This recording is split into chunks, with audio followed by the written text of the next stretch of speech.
Avez-vous déjà pris un autostoppeur sur la route? En tout cas, évitez de le faire, car c'est parfois dangereux. Mon ex-belle-sœur l'a fait et elle aurait pu y laisser sa vie. C'est une histoire que mon ex-belle-sœur m'a racontée il y a quelques années. Je la connais depuis 17 ans maintenant. À l'époque, j'avais 14 ans. Mon ex-belle-sœur s'est installée à Provo, dans l'Utah en 2001. Elle venait de Rio de Janeiro, au Brésil. Elle ne vivait ici que depuis un peu plus d'un an, lorsque l'incident s'est produit en novembre 2002. Comme elle le dit, elle s'habituait encore à la culture et aux coutumes américaines et était donc un peu naïve. Voici maintenant l'histoire telle qu'elle la raconte. En 2002, une nuit enneigée de novembre, elle rentrait tard du travail. Elle conduit plus lentement que la plupart des gens, même dans les meilleures conditions météorologiques, car les vitesses élevaient l'angoisse. Elle ne prend l'autoroute qu'en cas d'absolue nécessité, mais elle s'en tient le plus souvent possible à la route normale, comme ce soir-là. Elle prenait son temps pour rentrer chez elle dans une tempête de neige. Elle s'est arrêtée et a remarqué un homme avec des béquilles qui marchait sur le bord de la route. Ma belle-sœur s'est sentie mal pour lui et a décidé de se garer pour le raccompagner, ce qu'il a bien sûr accepté. Elle n'était pas du tout effrayée ou nerveuse à l'idée de proposer à cet étranger de le raccompagner, parce qu'après tout, elle était à Provo et qu'elle vient de Rio de Janeiro. Ils ont commencé par faire un brin de causette, puis ils ont entamé une longue conversation. Au fur et à mesure de la conversation, l'homme a commencé à lui poser des questions sur elle, notamment sur ce qu'elle faisait dans la vie. Elle lui a répondu qu'elle travaillait dans une pizzeria locale et étudiait l'anglais à l'école. Et à son tour, elle lui a demandé ce qu'il faisait dans la vie aussi, et pourquoi il était sur le bord de la route au milieu d'une tempête de neige. Il lui a répondu qu'il venait de sortir de prison et qu'il se rendait chez un ami. Lorsqu'il est arrivé, il a découvert que son ami n'habitait plus là et qu'il se promenait parce qu'il ne savait pas où aller. À partir du moment où il lui a dit ça, mon ex-belle-sœur a eu un sentiment de malaise et a immédiatement remis en question sa décision. À un moment donné, il a commencé à chercher quelque chose dans un sac qu'il portait et elle s'est dit « Voilà comment je vais mourir ». Finalement, ce n'était rien, mais elle a eu peur tout le temps, même si elle ne le montrait pas. Vous vous demandez probablement ce qu'il a répondu à la question de savoir ce qu'il faisait dans la vie. Eh bien, il a simplement dit ceci « Je mets fin à la vie des gens ». Il lui a ensuite donné un conseil très judicieux. « Vous êtes quelqu'un de bien, mais ce que vous avez fait pour moi aujourd'hui, je ne veux pas que vous le refassiez jamais. C'est dangereux. Il y a beaucoup de mauvaises personnes dans la nature, et aujourd'hui est votre jour de chance. » Sur ce, il lui a demandé de garer la voiture, est sorti, et ils sont partis chacun de leur côté. J'ai eu la chair de poule pendant tout le temps où ma belle-sœur m'a raconté cette histoire. Je n'arrivais pas à croire ce que j'entendais et je suis très contente qu'elle n'ait plus jamais fait ça.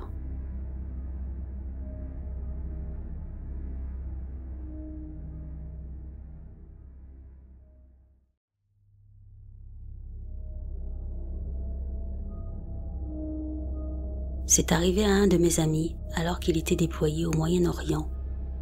Le pays où il a été déployé a pour tradition de camper dans le désert chaque hiver. Il a dit qu'il serait préférable d'éviter de mentionner le nom, car ça s'est produit en décembre et préfère le garder confidentiel. Son unité a été invitée à passer la nuit au camp par l'une des entreprises avec lesquelles elle fait affaire. Ils ont dîné et ont partagé des anecdotes amusantes autour du feu de camp, etc. C'était maintenant l'heure de dormir. Apparemment, la zone dans laquelle ils se trouvaient était rocheuse et la seule chose entre eux et le sol était un tapis très fin et leur sac de couchage. Mon ami et un autre gars n'ont pas pu dormir, mais ils ne voulaient pas que les locaux pensent que les grands méchants Marines sont une bande de lâches qui ne peuvent pas dormir par terre. Alors, ils ne se sont pas plaints et ont simplement décidé d'aller à l'hôtel le plus proche et de revenir le matin. L'hôtel le plus proche était à environ 45 minutes, alors mon ami a dit qu'il s'allongerait sur le siège arrière pendant que l'autre gars conduirait. Alors qu'il est dans la voiture, mon ami ouvre les yeux et voit quelqu'un assis à côté du conducteur. Au début, il a pensé qu'il avait pris un autostoppeur parce que celui qui était sur le siège passager portait des vêtements locaux. Il s'est demandé, mais qu'est-ce que cet idiot a en tête pour prendre un inconnu à cette heure-ci et a simplement fermé les yeux. Au bout de 10 secondes, il a été projeté contre le siège avant lorsque la voiture a soudainement freiné et que le conducteur s'est enfui de la voiture aussi vite que possible. Il sort pour voir ce qui s'est passé et a vu le conducteur devenir complètement fou. Apparemment, cette personne est soudainement apparue de nulle part sur le siège passager alors qu'il conduisait. Il avait trop peur de se retourner, mais pouvait la voir clairement du coin de l'œil. Alors il s'est figé et a continué à conduire jusqu'à ce qu'il ait suffisamment de courage pour se retourner légèrement et avoir une meilleure vue. C'est à ce moment-là que l'entité a gémi, ce qui l'a fait paniquer et s'enfuir. Au moment où ils sont allés vérifier du côté passager, il n'y avait personne. Il était certain que la porte ne s'était pas ouverte. Je ne sais pas si ce qui suit est lié, mais ils ont posé quelques questions et apparemment, près de la zone où ils campaient, se trouvent de vieilles prisons creusées dans les montagnes qui étaient utilisées par les Britanniques pour enfermer les prisonniers politiques. Ils les laissaient simplement jusqu'à ce qu'ils meurent de faim. Je ne sais pas ce qu'ils ont vu. Peut-être était-ce un fantôme ou un djinn.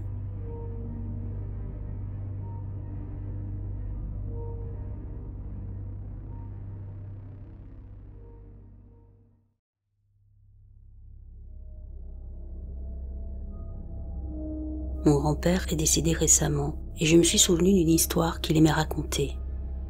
C'était à la fin des années 60, début des années 70.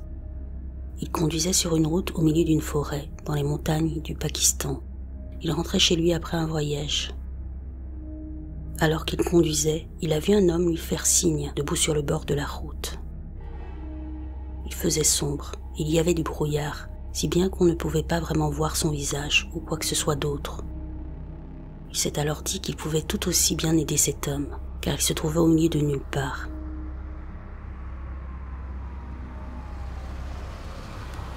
Il s'est donc arrêté et le gars est monté à l'arrière de la voiture. Il lui a demandé s'il voulait s'asseoir à l'avant, mais il a refusé. Mon grand-père a continué à conduire. L'homme a commencé à marmonner et à parler tout seul. Mon grand-père s'est tourné et d'une voix de femme, l'homme a dit « Je ne pense pas que ce soit une bonne idée. Il ne veut pas me regarder. » Mon grand-père paniqué s'est retourné et a continué à conduire. Un certain temps s'est écoulé jusqu'à ce que l'homme d'une voix masculine, cette fois-ci, demande à s'arrêter, juste à côté d'un vieux cimetière. Effrayé, mais soulagé, mon grand-père a freiné. L'homme a alors proposé de le payer, mais il a refusé. Celui-ci a insisté. Il lui a donné un billet de 5 roupies et il est sorti de la voiture.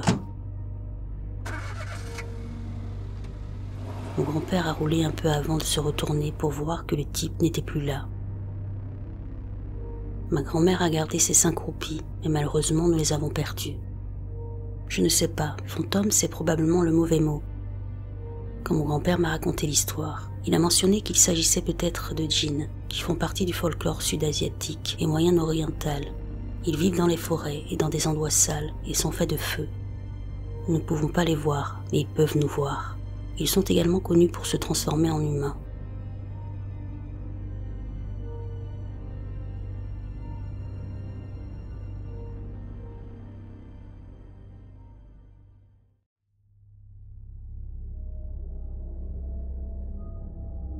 Ma sœur est capable de voir les morts et de communiquer avec eux depuis longtemps.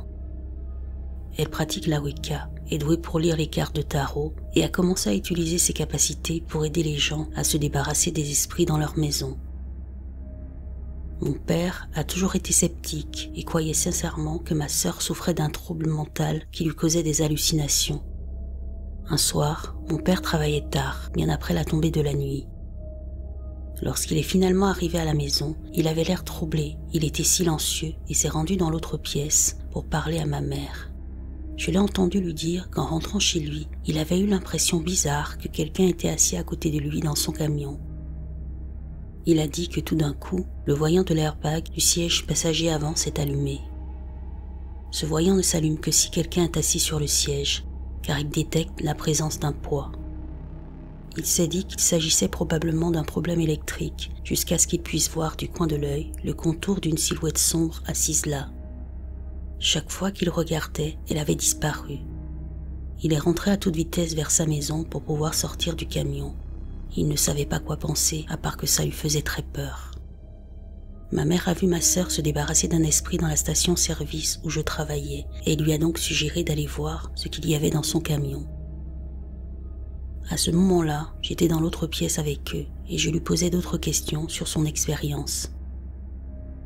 Je n'ai pas de don comme ma sœur, mais je suis sensible aux esprits et je me suis toujours intéressée au paranormal.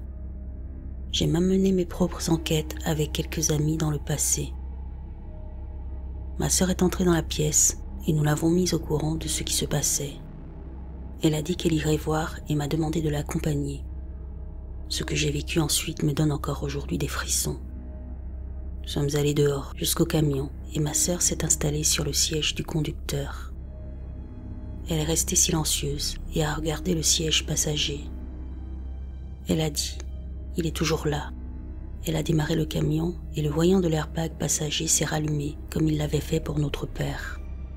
Je dois préciser rapidement que nous étions au cœur de l'hiver dans le Minnesota, qu'il faisait un froid glacial. Elle s'est tournée vers le siège passager et a expiré une bouffée d'air. J'ai vu son souffle s'écouler vers l'avant, puis flotter autour de ce qui aurait dû être une silhouette solide sur le siège, mais il n'y avait rien de visible. Elle s'est tournée vers moi et m'a dit qu'il fallait le faire partir au plus vite pour la sécurité de papa. Nous sommes retournés dans la maison et elle a expliqué à notre père ce que c'était. Elle a dit que ce type d'esprit est connu sous le nom d'autostoppeur. Il s'agit généralement d'esprits malveillants qui, à l'instar d'un autostoppeur, sautent dans des voitures qui roulent au hasard sur la route.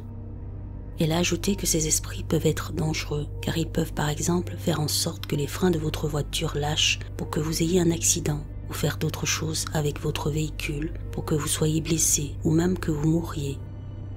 Après avoir entendu ça, mon père, aussi sceptique que d'habitude, lui a donné la permission de faire ce qu'il fallait pour le sortir de son camion. Elle s'est tournée vers moi et m'a dit qu'elle avait besoin d'un assistant pour ce qu'elle s'apprêtait à faire. Elle a rassemblé quelques objets dans sa chambre et nous sommes sortis. Elle a effectué une sorte de rituel à l'extérieur de son camion et m'a demandé de me joindre à elle. Je ne me souviens pas de tous les détails de ce rituel car il était complètement nouveau pour moi et c'était il y a des années. Je crois qu'il s'agissait d'une plume, d'un couteau avec lequel elle exploite son énergie, d'une jarre avec une sorte de sac en cuir contenant des objets inconnus et des symboles peints dessus, et de divers autres outils. Après avoir effectué le rituel, elle a badigeonné l'intérieur du camion avec de la sauge. Elle a mis en route le camion et le voyant de l'airbag était toujours allumé, comme si quelqu'un était resté assis là. Elle a ensuite ouvert toutes les portes de la voiture et lui a crié de partir parce qu'il n'était pas désiré et n'avait jamais été invité. Elle m'a dit qu'il ne voulait pas partir et qu'il était têtu. Après avoir passé un certain temps à lui crier dessus et à faire d'autres rituels dans le camion, elle a pris une grande respiration et m'a dit qu'il était finalement parti. En effet, le voyant de l'airbag s'est éteint. Nous sommes entrés et elle a dit à mon père qu'elle avait réussi à le faire partir. Depuis, le voyant de son airbag ne s'est plus jamais allumé de lui-même et il n'a plus jamais vu ou senti un être inconnu assis dans son camion. Aujourd'hui encore, mon père n'aime pas en parler, mais tout ce que je sais, c'est qu'il est maintenant croyant et qu'il ne pense plus que ma sœur souffre de troubles mentaux.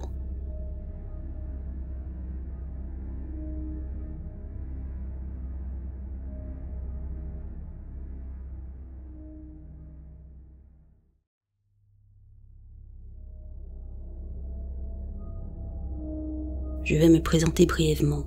J'ai grandi dans le nord du comté de San Diego. Je n'y habite plus, mais cette histoire concerne la route qui mène au lac Hoche, un réservoir et un lieu de randonnée à Escondido, en Californie. C'est une région magnifique mais effrayante. L'endroit est entouré de canyons endormis, peuplés de coyotes et de vieilles fermes disséminées parmi de grands terrains. Les rues résidentielles qui bordent le lac sont à peine éclairées.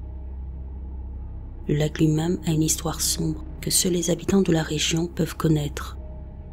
Une lycéenne a été agressée et assassinée alors qu'elle faisait son jogging le long du sentier principal lorsque j'avais à peu près le même âge. Un jour, la sœur de mon meilleur ami et son ami ont trouvé des poupées vaudou et des couteaux collés à des chaînes le long du sentier, de quoi donner la chair de poule. Lorsque j'étais au lycée, vers 2009-2011, mes amis et moi roulions en voiture et fumions des cigarettes. Nous écoutions de la musique et avions des conversations existentielles d'adolescents. Je crois que la première fois que cela s'est produit, c'était à la fin de l'hiver 2010. Nous roulions sur la route venteuse, après le point qui sépare le barrage du reste du lac. Alors que nous étions sur le point de tourner au coin de la rue, nous avons vu la silhouette d'un homme de grande taille debout sur le bord de la route. Il avait le pouce levé comme pour faire du stop. Ses cheveux étaient mouillés et noirs, et le meilleur adjectif que je puisse évoquer pour lui est visqueux. Il portait un manteau et son visage était blafard. Lorsque nos phares ont croisé ses yeux, ils étaient vides et mélancoliques. Il regardait dans le vide comme un zombie, pourtant il y avait quelque chose d'émouvant dans ses yeux. Je ne peux pas l'expliquer, et cela fait plus de 10 ans que j'ai eu le temps de réfléchir à l'étrange chagrin dont j'ai été témoin chez lui. Quoi qu'il en soit, il était bizarre et nous étions tous terrifiés. Quelques mois plus tard, même chose. Nous avons vu le même personnage faire de l'autostop un peu plus loin sur la route. Cette fois, nous étions encore plus mortifiés. Un autostoppeur au même endroit dans les mêmes vêtements 2 fois. Environ 1 an plus tard, je revenais de l'université pour les vacances de printemps et je retrouvais mon même ami. D'une manière ou d'une autre, le sujet de l'autostoppeur a été abordé. Mon ami m'a dit qu'il l'avait revu récemment, à un autre endroit sur la même route, la nuit. Nous avons dit que nous pensions qu'il s'agissait peut-être d'un fantôme. Mes principales questions restent les suivantes. Pourquoi un autostoppeur chercherait-il toujours à se faire conduire le long de la même route, toujours la nuit et apparemment seulement au début de l'année?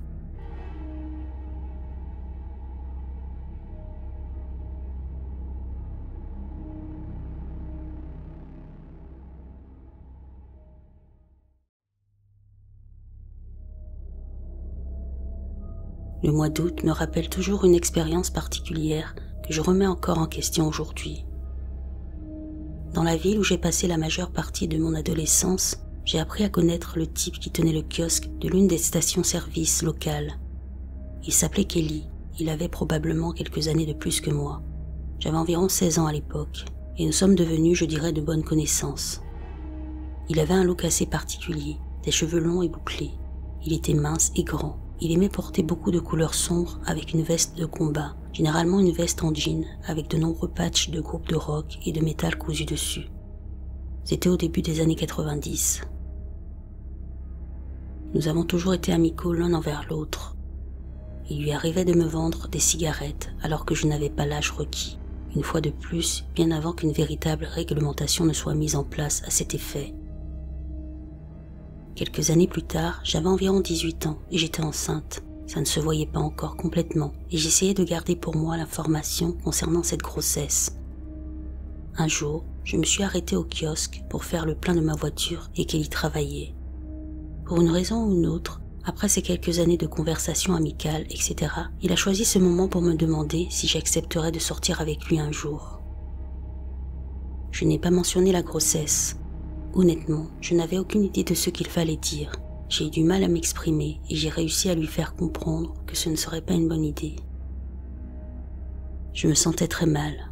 À l'époque, je vivais dans une autre ville et je ne le voyais pas aussi souvent, mais maintenant, bien sûr, c'était gênant.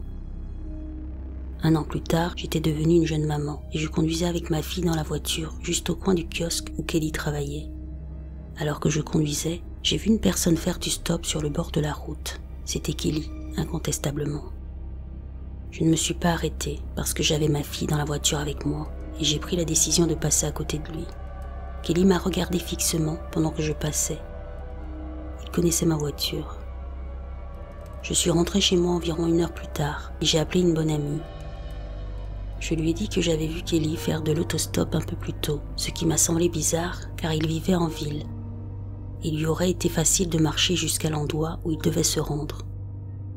Il m'a fallu un moment pour réaliser qu'elle était complètement silencieuse. Puis elle m'a dit « Tu n'es pas au courant?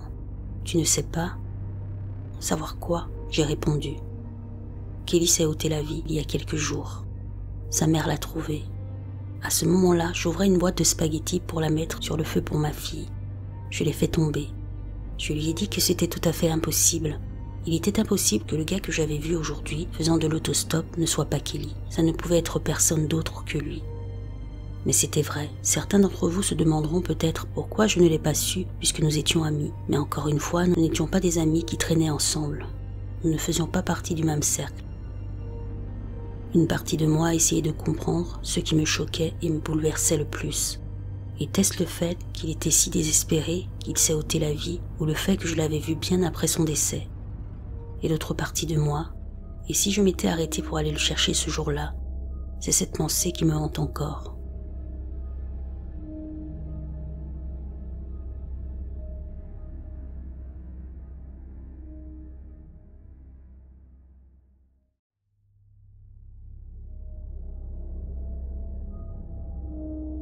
Il y a environ 10 ans, je vivais dans une ville rurale située à environ 4 heures à l'ouest de la côte nord de la Nouvelle-Galles du Sud.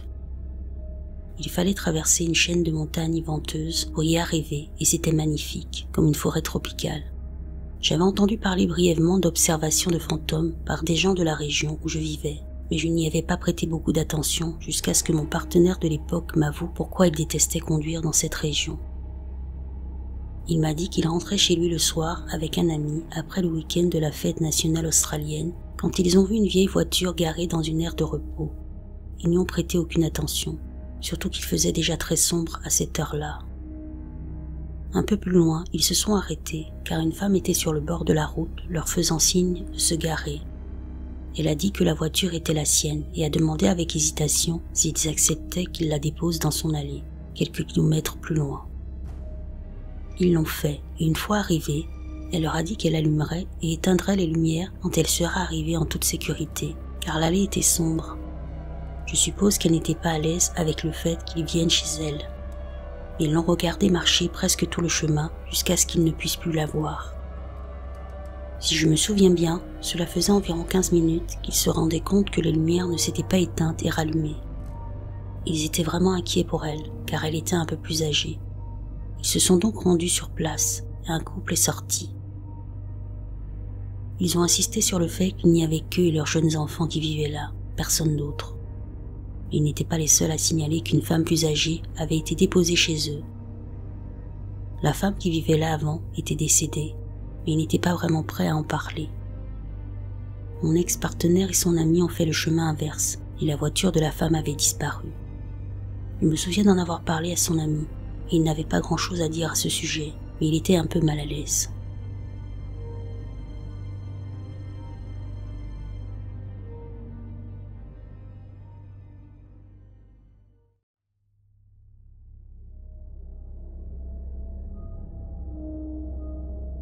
Je rentrais du travail en voiture hier soir, et je finis à 3h30 du matin. J'habite à un peu plus d'1 heure de mon lieu de travail et la plus grande partie de mon trajet me fait traverser la campagne sous-peuplée de la Caroline du Sud.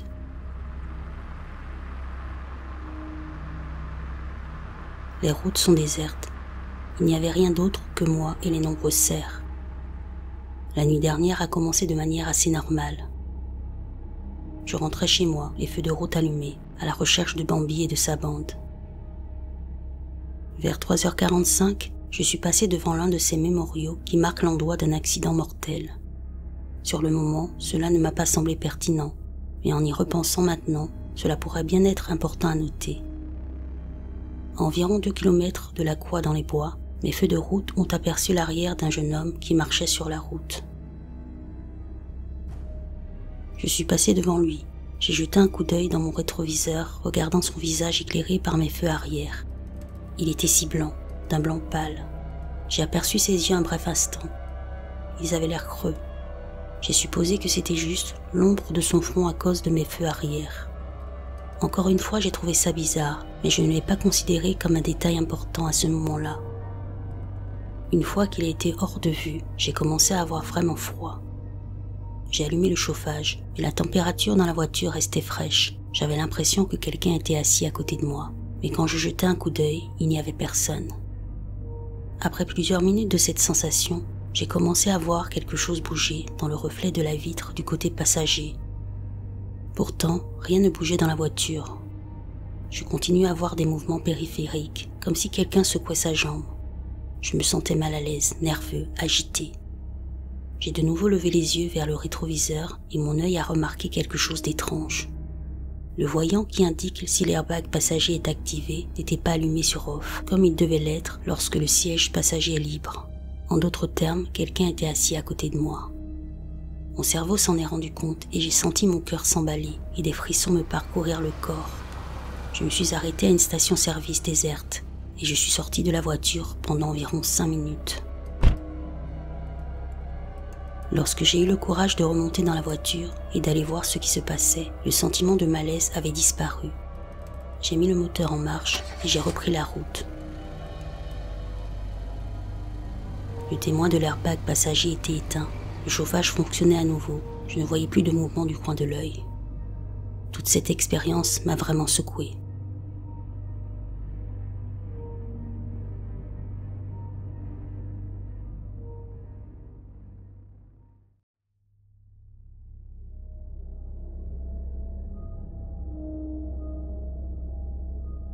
Je pense que je devrais commencer en disant que je suis généralement sceptique quand il s'agit d'histoires paranormales, bien que je sois ouvert d'esprit.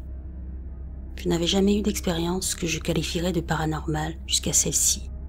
J'ai cherché pendant des heures sur Google une histoire similaire racontée par quelqu'un d'autre, mais je n'ai pas trouvé. Ce qui ressort vraiment pour moi, c'est qu'il y a une énergie ou un sentiment qui accompagne l'expérience et même en m'en souvenant, je ressens encore ce sentiment et j'ai la chair de poule. Ce n'est pas quelque chose que je vis habituellement et la plupart des gens qui me connaissent seraient probablement surpris que je sois effrayé par quoi que ce soit. Je suis un vétéran et depuis que j'ai quitté l'armée, j'ai passé des années à travailler dans des salles d'urgence, dans des services de sécurité spécialisés et dans d'autres emplois à forte adrénaline et je ne suis pas enclin à être effrayé. Il y a quelques mois, je conduisais avec ma femme sur une route rurale de l'Oregon, revenant d'une excursion à Crater Lake.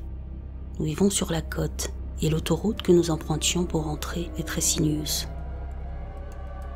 Il faisait noir comme de l'encre et il était probablement 23 heures. Nous roulions et je surveillais la route à une vitesse d'environ 70 km/h. Nous avons pris un virage, ce qui m'a amené à ralentir et au moment où nous l'avons contourné, ma femme a soudain dit « Regarde, il y a quelqu'un là ». Il m'a fallu une seconde, je ne sais pas pourquoi, pour relâcher l'accélérateur. Puis je la remarque. Accroupie sur le côté de cette autoroute à 2 voies, sur ma gauche, se trouve une personne portant ce qui ressemble à des sweats ou des vêtements amples, gris et un gilet réfléchissant. C'est une route très boisée, je commence à freiner et instantanément la silhouette se lève, nous fait face et commence à s'avancer directement vers la voiture.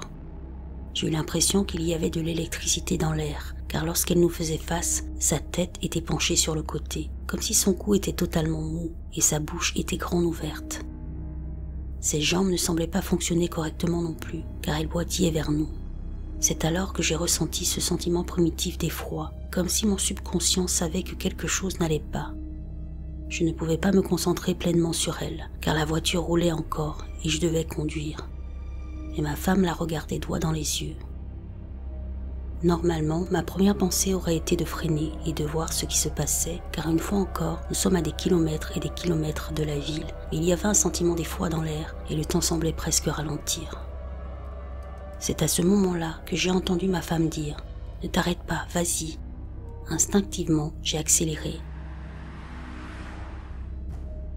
Alors que nous accélérions, cette dame trottinait droit sur nous. Il s'en est fallu de peu qu'elle nous percute le côté de notre voiture lorsque nous l'avons dépassée. Nous avons pris le virage suivant et j'ai regardé ma femme en me disant « Qu'est-ce que c'était que ça? Je devrais faire demi-tour. » Ma femme m'a regardé et m'a dit « Non, ne reviens pas en arrière.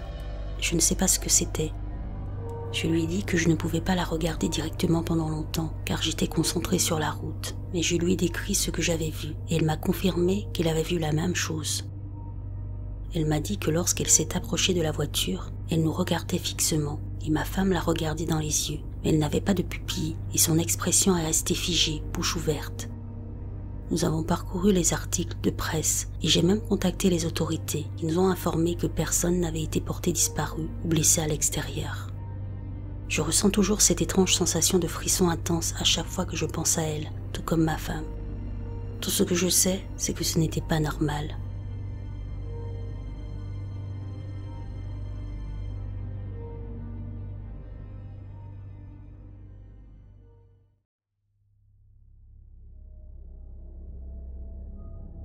C'est une histoire que mon père m'a racontée à chaque fois que je le voyais, donc environ une fois par an. J'adore les histoires bizarres, et celle-ci est de loin la meilleure que j'ai jamais entendue. Il est vraiment effrayé quand il la raconte. Il y a une vingtaine d'années, il roulait sur une route secondaire avec son meilleur ami quelque part dans le nord de l'Australie lorsqu'ils ont croisé une dame vêtue de vêtements à l'ancienne. C'est un gars gentil et il s'inquiétait de la présence d'une dame qui reste seule sur les routes secondaires. Alors ils se sont arrêtés pour la prendre en stop. Supposant qu'elle était habillée pour un événement étrange, ils ne l'ont pas trop embêtée à propos de ses vêtements. Mais ils ont remarqué qu'elle avait un parapluie blanc et ça semblait bizarre car il faisait nuit. Elle parlait très doucement et ne communiquait que très peu, voire pas du tout, sauf sur l'endroit où elle voulait se rendre. La zone où elle avait demandé à être emmenée était sur le chemin de chez papa, une très ancienne ferme d'élevage de bétail. Alors ils ont obéi et ont continué leur route. J'ai toujours pensé que l'histoire était une blague au début, parce que papa continue en disant qu'il l'avait oubliée et qu'il a conduit tout le chemin jusqu'à la maison. Mais ce n'était pas une blague. Alors qu'ils s'engageaient dans l'allée, ils se rendirent compte qu'ils avaient oublié de la déposer avant et se retournèrent pour s'excuser et proposer de revenir en voiture. Eh bien, elle n'était plus sur le siège arrière. Aucun des deux n'était ivre à ce moment-là, ils étaient d'accord sur les détails. Ils ont essayé de rationaliser la situation dans leur tête et sont même allés à la ferme d'élevage pour voir si elle était rentrée saine et sauve. La ferme d'élevage était occupée par un père et ses deux fils, et ils n'avaient jamais entendu parler de cette femme.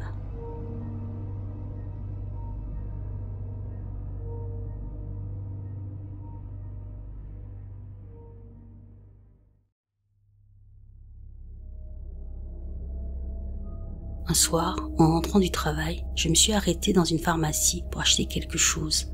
Alors que je sortais du bâtiment, un type s'est approché de moi et m'a dit qu'il avait besoin qu'on le conduise quelque part. Normalement, je l'aurais repoussé, mais pour une raison ou une autre, je me sentais exceptionnellement généreux ce jour-là. Ce type avait l'air de ne pas avoir de chance, d'avoir des problèmes et d'avoir besoin d'un coup de main pour se remettre sur pied. Après tout, j'aimerais que quelqu'un fasse la même chose pour moi. De plus, le quartier dans lequel nous nous trouvions était considéré comme assez sûr. Je l'ai donc fait monter dans ma voiture. Premier signal d'alarme. Ce type n'arrête pas de parler. Il a un regard nerveux et anxieux. Il est clair qu'il a quelque chose à l'esprit. Moi-même, je ne suis pas un grand bavard, alors son débit de parole rapide est devenu flagrant lorsque la voiture a commencé à rouler. Deuxième signal d'alarme. Il fait beaucoup trop d'efforts pour gagner ma confiance. Il explique qu'il va à l'église tous les dimanches et tend une carte de l'église. Il exige que nous échangions nos numéros et me dit que je peux l'appeler le lendemain. Mais le dernier signal d'alarme est arrivé un peu plus tard. L'histoire de ce mec est qu'il a besoin qu'on le conduise à sa voiture qui est tombée en panne dans la rue A. En conduisant, je me rends compte que c'est un peu bizarre. Pourquoi a-t-il besoin qu'on le conduise à une voiture en panne? Mais comme nous continuons à avancer, il me dit que sa voiture se trouve en fait dans la rue B, puis dans la rue C. À ce moment-là, mon cœur s'affaisse et je commence à paniquer. Je dois faire sortir ce type de ma voiture le plus vite possible. Mais où? Il est déjà assez tard, nous sommes entourés de quartiers sombres. Il pourrait avoir un couteau ou une arme sur lui. C'est alors que je me rends compte que ces indications me rapprochent de plus en plus d'une partie de la ville qui n'est pas très reluisante. Il sort son téléphone, marmonne quelque chose d'inaudible, puis il me dit très fort de façon exigeante. « Ok, on doit se garer derrière ce Walmart, c'est là que se trouve la voiture. » Je me suis dit, tu te fous de ma gueule? Sa voiture est passée de la rue A à la rue B, à la rue C et à l'arrière déserte d'un Walmart au milieu de la nuit. Mais heureusement, je saisis ma chance. Nous approchons de Walmart par le côté de sorte que les entrées de l'arrière et de l'avant sont très proches l'une de l'autre. Nous approchons de l'entrée arrière et il crie « Juste ici, mec !» Mais je m'avance un peu vers l'entrée principale. Je dois attendre quelques secondes que des voitures passent. Mon cœur bat la chamade et je m'attends à ce qu'ils sortent un couteau ou un pistolet.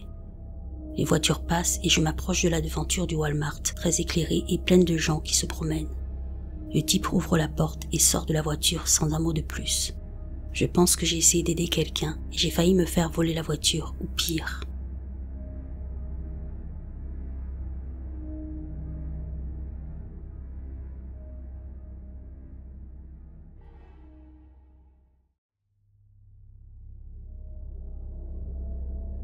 Ça s'est passé dans les années 90, bien avant cette récente vague de clowns. Je ne me souviens plus exactement de mon âge, mais je devais avoir entre 8 et 10 ans. Un ami et moi jouions dehors dans le groupe de quartier qui s'étendait autour de l'endroit où nous vivions. Nous étions autorisés à jouer sur une zone assez vaste et ce jour-là, nous étions allés jusqu'aux limites de cette zone, qui était une route plus grande avec une piste cyclable menant à la ville près de l'endroit où nous vivions. La piste cyclable et la route n'étaient séparées que par une rangée de petits blocs de béton sur lesquels nous nous sommes mis debout. Car pour une raison quelconque, nous avions décidé de voir si des voitures s'arrêteraient si nous tendions nos pouces comme si nous essayions de faire du stop. Bien sûr, personne ne s'est arrêté pour prendre 2 petits garçons. Alors que nous faisions ça, un homme d'une vingtaine d'années marchait le long de la piste cyclable dans notre direction, ce qui n'a rien d'étrange car il y a des arrêts de bus le long du chemin ou simplement des gens qui marchent vers la ville qui n'est qu'à environ 2 km. Quand il fut juste à côté de nous, il s'arrêta, rit, secoua la tête et dit « Ce n'est pas comme ça qu'on fait de l'autostop » et juste après, il posa le sac de sport qu'il portait et sortit un masque de clown effrayant et un grand couteau. Mon ami et moi n'avons pas vraiment eu le temps de réagir, car tout ça s'est passé en quelques secondes. Il a mis le masque et s'est précipité sur la route, alors qu'une voiture arrivait en direction de la ville. Il s'est arrêté sur le chemin de la voiture, de sorte que le conducteur a dû freiner brusquement et s'arrêter juste devant lui. La voiture avait 2 personnes à l'avant, donc la banquette arrière était vide. Dès que la voiture s'est arrêtée pour le clown, il a posé sa main sur le capot et a commencé à courir vers la porte arrière du côté passager tout en gardant sa main sur la voiture. Il a ouvert la porte du passager et a sauté dedans et avant qu'il ne ferme la porte, nous l'avons entendu crier « Conduisez !» ce que la voiture a fait avec son nouveau passager effrayant. Mon ami et moi sommes restés là, confus, sans vraiment comprendre ce qui venait de se passer. Je ne me souviens pas que le conducteur ait trop réagi. Ils ont juste regardé l'homme et semblaient figés. J'ai pensé qu'ils connaissaient peut-être les gens dans la voiture et qu'ils nous avaient juste fait une farce. Mais tout semblait impossible à planifier car il s'est simplement dirigé vers nous puis a couru dans la rue et a arrêté une voiture au hasard. Je n'ai aucune idée de ce qui est arrivé aux gens, mais j'espère qu'ils vont bien. Nous l'avons dit à mes parents, mais ils ne nous ont pas cru.